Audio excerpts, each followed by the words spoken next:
के साथ हम लोग हिंदी यानी कि जो आप लोग का मातृभाषा हिंदी है तो जिसका मैट्रिक का फाइनल परीक्षा 20 फरवरी को होने वाला है। तो 20 फरवरी के वायरल क्वेश्चन को दिया दोस्तों, जो आप लोग का हिंदी का सब्जेक्ट है तो हिंदी के वायरल जो प्रश्न पत्र हो चुका है, जो जिसका प्रश्न डिट्टो आपके एग्जाम में छपने वाला है। तो हिंदी के सेट कोड नंबर 1 के सभी को वायरल क्वेश्चन के आंसर की को आज मैं प्रोवाइड करने वाला हूं। तो आप लोग वीडियो में शुरू से लेकर अंत तक बने रहिएगा और एक एक क्वेश्चन को ना आप लोग रट लीजिएगा ताकि एग्जाम में जाकर डिट्टो आप लोग छाप देगा। तो फटाफट से क्वेश्चन की ओर बढ़ते हैं और ये सभी क्वेश्चन है हिंदी का वायरल क्वेश्चन है, ठीक है। तो इसमें आप लोगों को बताया गया है क्या कि 1 से लेकर 100 तक का प्रश्न होगा, जिसमें आप लोगों को 50 प्रश्न का ही उत्तर देना, ठीक है। तो पहले प्रश्न की ओर बढ़ते हैं। तो जो पहला प्रश्न आपके एग्जाम में पूछा गया है ना, वो है क्या कि भीमराव अंबेडकर की दृष्टि में लोकतंत्र के लिए क्या आवश्यक है। इतना इजी क्वेश्चन पूछा गया। तो कितनी बार बताया कि भीमराव अंबेडकर जी क्या कहते हैं कि लोकतंत्र के लिए लोगों में पारस्परिक श्रद्धा और सम्मान का भाव होना चाहिए। तो राइट आंसर जाइएगा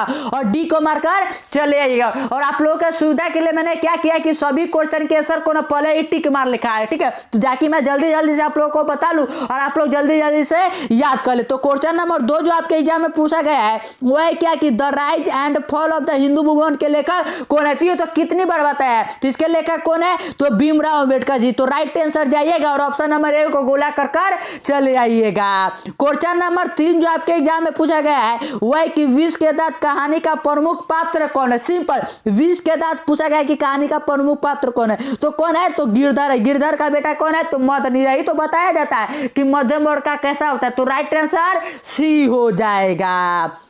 क्वेश्चन नंबर 4 जो आपके एग्जाम में पूछा गया ना वो है क्या कि दैवत विज्ञान क्या है। तो सिंपल है, वो क्या है, तो देव विज्ञान है। तो राइट आंसर जाइएगा और 4 को सी कर चले आइएगा। क्वेश्चन नंबर 5 जो आपके एग्जाम में पूछा गया है ना वो है क्या कि नाखून को किससे रगड़कर लाल और चिकना बनाया जाता था। तो सिंपल, नाखून को किसके रगड़ते थे, तो मोम और आलता से। तो राइट आंसर जाइएगा और ऑप्शन नंबर 1 को गोला कर चले आइएगा। क्वेश्चन नंबर 6 जो आपके एग्जाम में पूछा गया ना वो है क्या कि दारिश क्या है। दारिश आपके एग्जाम में इतना इजी क्वेश्चन पूछा गया और ये बार बार VBI करके कहा था कि आएगा दारिश और वही आ चुका है क्वेश्चन। तो दारिश क्या है, तो ये प्राचीन कालीन सोने का सिक्का है। तो राइट आंसर डी हो जाएगा। क्वेश्चन नंबर 7 जो आपके एग्जाम में पूछा गया है वो है कि काशी को किस नगरी के रूप में जाना जाता है। तो सिंपल, काशी को किस नगरी के रूप में जाते हैं, तो देवनगरी के रूप में। तो राइट आंसर जाइएगा और ऑप्शन नंबर सी को गोला कर चले आइएगा। क्वेश्चन नंबर 8 जो आपके एग्जाम में पूछा गया है वो है कि सिक्कत का अर्थ होता है। सिक्कत का अर्थ पूछा गया कि क्या होता है। तो हजारी प्रसाद दुर्वे जी नाखून क्यों बढ़ते उसमें करवाया था कि क्या होता है, तो मोम होता है। तो राइट आंसर जाइएगा और एक को गोला कर चले आइएगा। क्वेश्चन नंबर 9 जो आपके एग्जाम में है ना वो है कि बहादुर ने मां के रखे रुपए में से कितने रुपए निकालिए। तो दही का जो हांडी होता है उसमें से बहादुर ने कितने रुपए निकाले थे, तो 2 रुपए। तो राइट आंसर जाइएगा और 2 रुपए जहां पर होगा ना उसको आप लोग गोला कर चले आइएगा।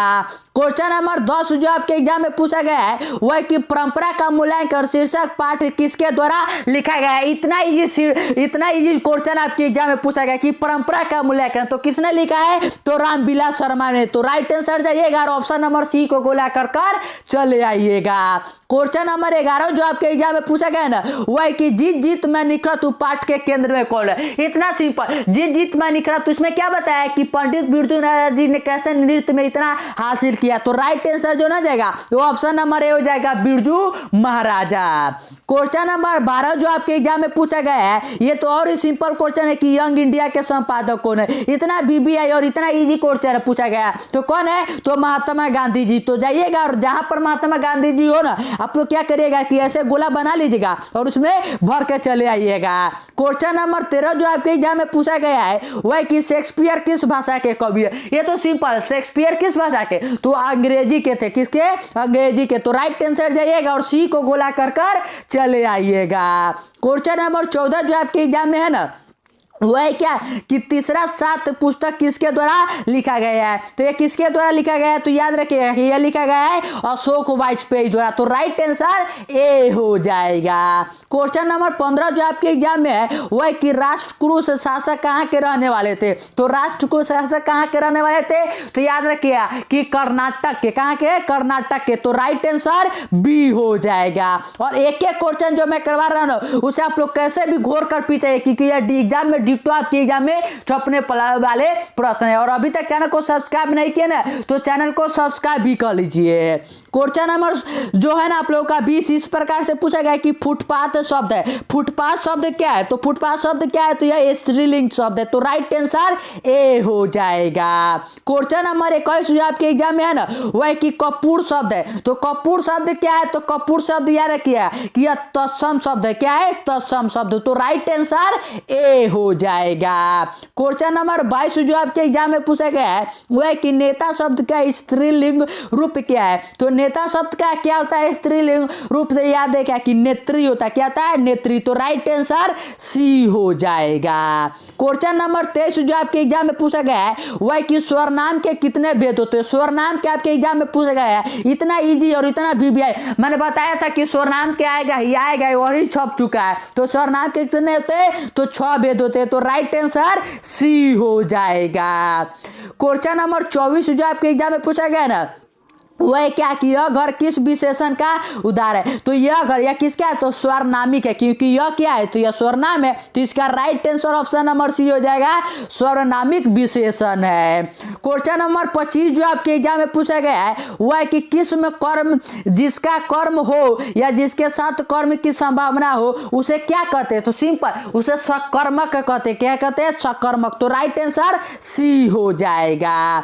क्वेश्चन नंबर 26 जो आपके एग्जाम में है वह कि रसखान किस राजवंश में उत्पन्न हुए? तो रसखान किस राजवंश में उत्पन्न हुए? तो याद रखिएगा कि अभी तो पठान फिल्म आप लोग देखते हुए गए तो पठान राजवंश के थे, तो राइट आंसर ए हो जाएगा।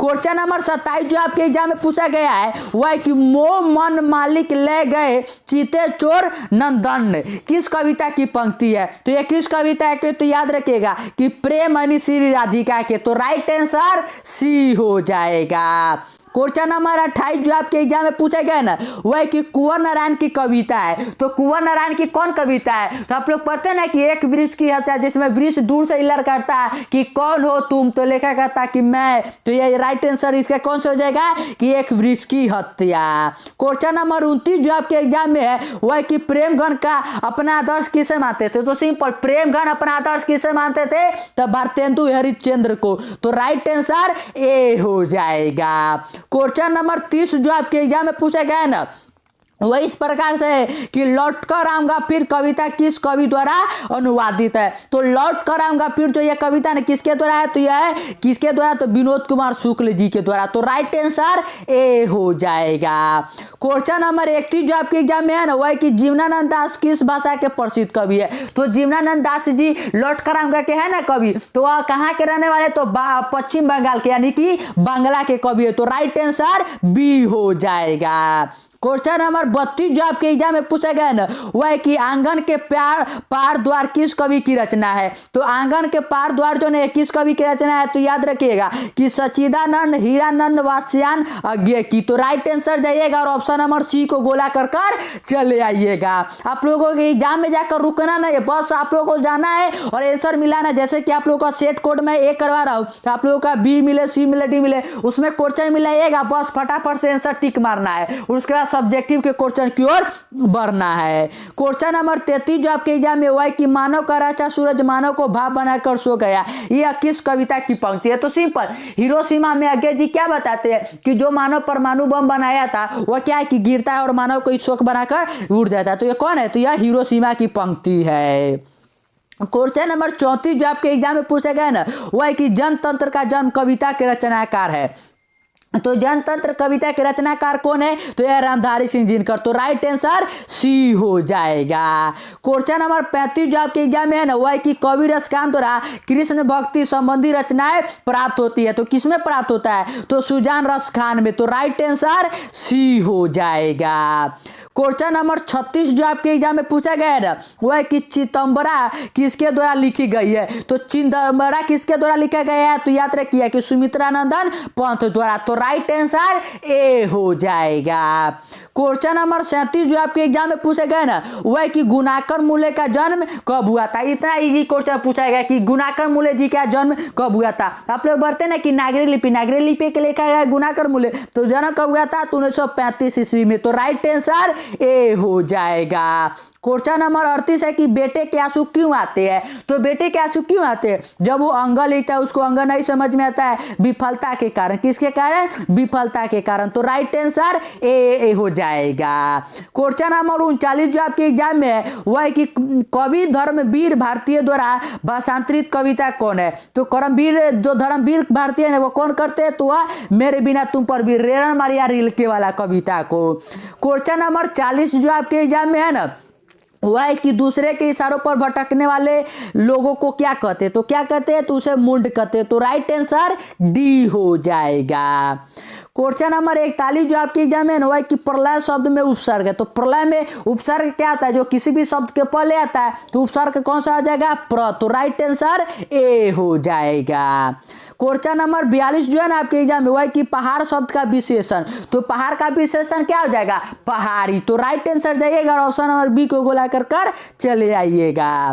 क्वेश्चन नंबर 43 जो आपके एग्जाम में हुआ है कि निर्भय शब्द कौन सा समास है। तो ये कौन है, ये अव्ययभाव समास है। तो राइट आंसर बी हो जाएगा।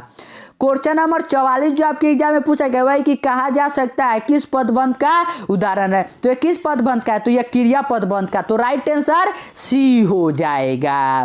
क्वेश्चन नंबर 45 जो आपके एग्जाम में है कि आगामी शब्द का विलोम क्या होगा। तो इसका विलोम होगा विगत। तो राइट आंसर बी हो जाएगा।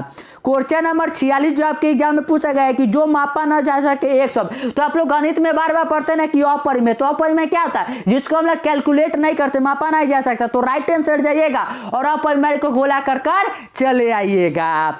क्वेश्चन नंबर 47 जो आपके एग्जाम में हुआ है कि अपने पैरों पर खड़ा होना मुहावरे का अर्थ क्या है। तो अपने पैरों पर खड़ा होना मुहावरे का अर्थ क्या होगा, कि स्वावलंबी होना। तो राइट आंसर बी हो जाएगा।